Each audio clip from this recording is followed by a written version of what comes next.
2015 की मेरी कनाडा यात्रा आप में से कई लोगों को याद होगा। और दल्ला जी तो मैं मुख्यमंत्री नहीं था तब से जानता हूं। ये कनाडा के लिए 4 दशकों में किसी भारतीय प्रधानमंत्री की पहली स्टैंड एलोन बायलैटरल विजिट थी। और मैं केवल ओटावा और टोरंटो ही नहीं गया था। मुझे याद है तब मैंने कहा था कि मैं वैंकूवर जाऊंगा और मैं वहां जाना चाहता हूं। मैं वहां गया। गुरुद्वारा खालसा दीवान में मुझे माथा टेकने का सौभाग्य मिला। संगत के सदस्यों से बहुत अच्छी बातें हुई। इसी तरह 2016 में जब मैं ईरान गया तो वहां भी तेहरान में भाई गंगा सिंह सभा गुरुद्वारा जाने का मुझे सौभाग्य मिला। मेरे जीवन का एक और अविस्मरणीय क्षण फ्रांस में 9 अप्रैल इंडियन मेमोरियल की मेरी यात्रा भी है। ये मेमोरियल विश्व युद्ध के समय भारतीय सैनिकों के बलिदान के लिए उन्हें श्रद्धांजलि देता है। और इनमें भी एक बड़ी संख्या हमारे सिख भाइयों की थी। यह अनुभव इस बात का उदाहरण है कि कैसे हमारे सिख समाज ने भारत और दूसरे देशों के रिश्तों की एक मजबूत कड़ी बनने का काम किया है। मेरा सौभाग्य है कि आज मुझे इस कड़ी को और मजबूत करने का अवसर मिला है और मैं इसके लिए हर संभव प्रयास भी करता रहता हूं। साथियों, हमारे गुरुओं ने हमें साहस और सेवा की सीख दी है। दुनिया के अलग अलग हिस्सों में बिना किसी संसाधन के हमारे भारत के लोग गए और अपने श्रम से सफलता के मुकाम हासिल किए।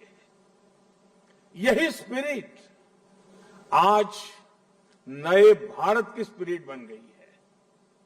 नया भारत नए आयामों को छू रहा है, पूरी दुनिया पर अपनी छाप छोड़ रहा है। कोरोना महामारी का एक कालखंड इसका सबसे बड़ा उदाहरण है। महामारी की शुरुआत में पुरानी सोच वाले लोग भारत को लेकर चिंताएं जाहिर कर रहे थे। हर कोई कुछ न कुछ कहता रहता था। लेकिन अब लोग भारत का उदाहरण देकर के दुनिया को बताते हैं कि देखिए भारत ने ऐसा किया है। पहले कहा जा रहा था कि भारत की इतनी बड़ी आबादी, भारत को कहां से वैक्सीन मिलेगी, कैसे लोगों का जीवन बचेगा। लेकिन आज भारत वैक्सीन का सबसे बड़ा सुरक्षा कवच तैयार करने वाला देश बनकर के आज उभरा है। श्री अकाल करोड़ों वैक्सीन डोज हमारे देश में लगाई चुकी है। आपको भी सुनकर गर्व होगा कि इसमें भी 99% वैक्सीनेशन हमारी अपनी मेड इन इंडिया वैक्सीनेशन से हुआ है। इसी कालखंड में हम दुनिया के सबसे बड़े स्टार्टअप इकोसिस्टम में से एक बनकर के उभरे हैं। हमारे यूनिकॉर्न्स की संख्या लगातार बढ़ रही है। भारत का ये बढ़ता हुआ कद, ये बढ़ती हुई साख, इससे सबसे ज्यादा किसी का सर ऊंचा होता है तो वो हमारे डायस्पोरा का है। क्योंकि जब देश का सम्मान बढ़ता है तो लाखों करोड़ों भारतीय मूल के लोगों का भी उतना ही सम्मान बढ़ जाता है। उनके प्रति दुनिया का नजरिया बदल जाता है। इस सम्मान के साथ नए अवसर भी आते हैं, नई भागीदारियां भी आती हैं और सुरक्षा की भावना भी मजबूत होती है। हमारे भारतीय डायस्पोरा को तो मैं हमेशा भारत का राष्ट्रदूत मानता रहा हूं। सरकार जो भेजती है वो तो राजदूत है, लेकिन आप जो है राष्ट्रदूत है। आप सभी भारत से बाहर मां भारती की बुलंद आवाज है, बुलंद पहचान है। भारत की प्रगति देखकर आपका भी सीना चौड़ा होता है, आपका भी सिर गर्व से ऊंचा होता है। परदेश में रहते हुए आप अपने देश की भी चिंता करते हैं, इसलिए विदेश में रहते हुए भारत की सफलता को आगे बढ़ाने में, भारत की छवि को और मजबूत करने में भी आपकी बहुत बड़ी भूमिका है। हम दुनिया में कहीं भी रहे, इंडिया फर्स्ट, राष्ट्र प्रथम हमारी पहली आस्था होनी चाहिए। साथियों, हमारे सभी 10 गुरुओं ने राष्ट्र को सबसे ऊपर रखकर भारत को एक सूत्र में पिरोया था।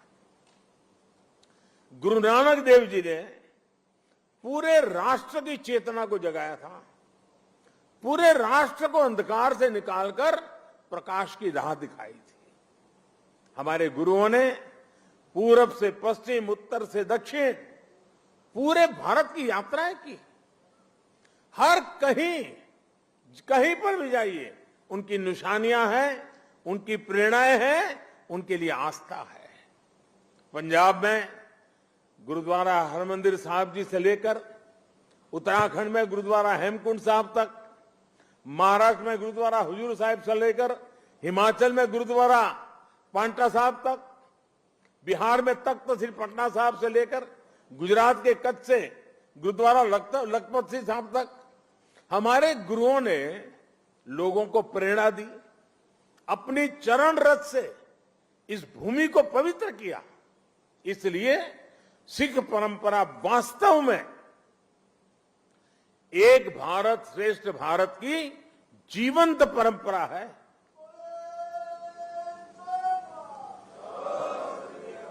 भाइयों और बहनों, आजादी की लड़ाई में और आजादी के बाद भी सिख समाज का देश के लिए जो योगदान है, उसके लिए पूरा भारत कृतज्ञता अनुभव करता है।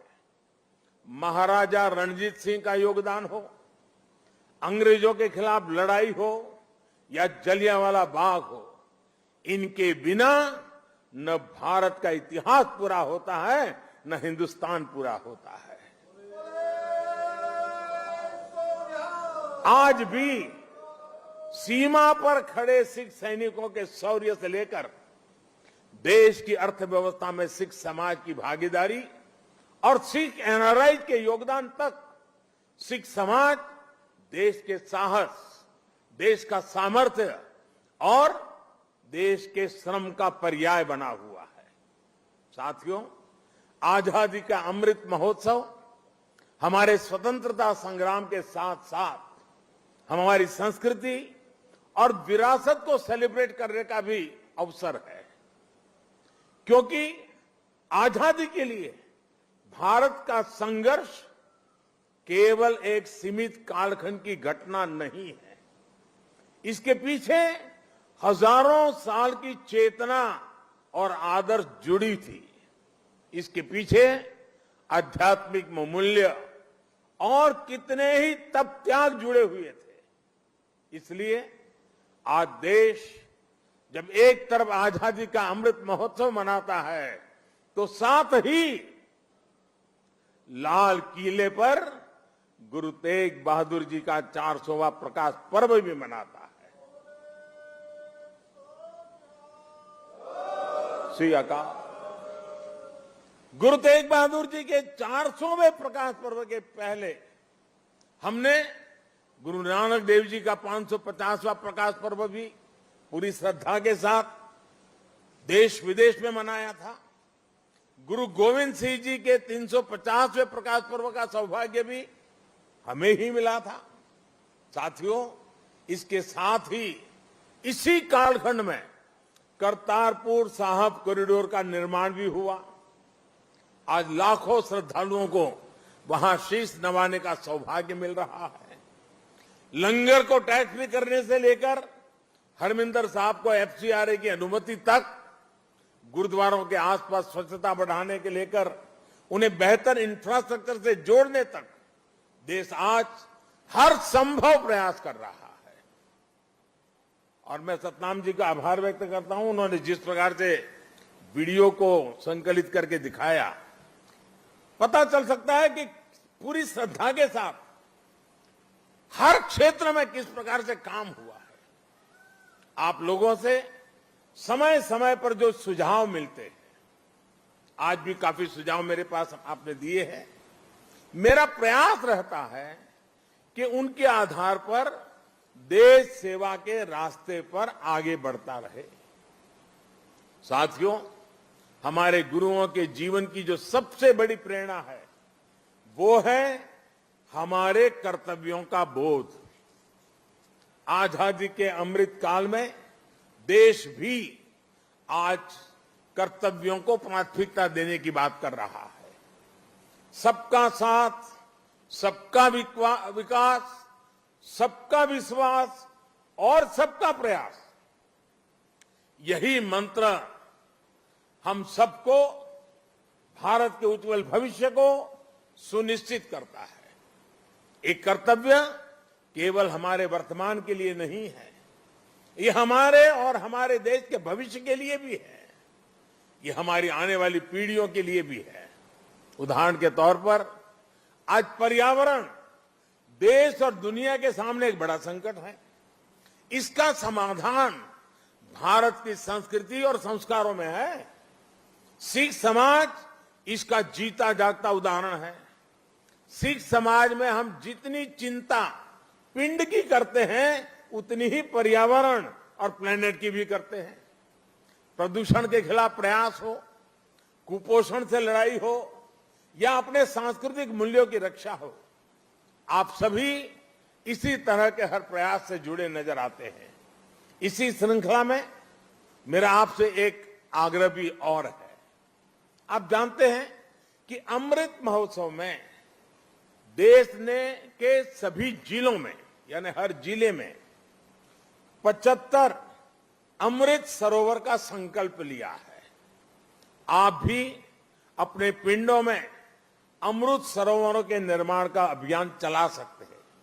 साथियों, हमारे गुरुओं ने हमें आत्मसम्मान और मानव जीवन के गौरव का जो पाठ पढ़ाया, उसका भी प्रभाव हमें हर सिख के जीवन में दिखता है।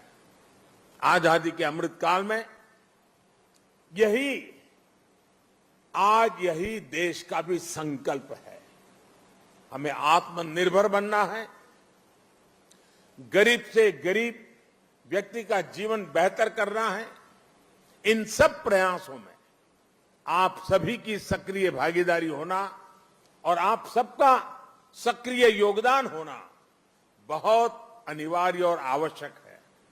मुझे पूरा भरोसा है, गुरुओं के आशीर्वाद से हम सफल होंगे, जल्द एक नए भारत के लक्ष्य तक पहुंचेंगे। इसी संकल्प के साथ आप सभी को मैं बहुत बहुत धन्यवाद देता हूं। आपका यहां आना वो मेरे लिए संगत से भी बहुत ज्यादा है।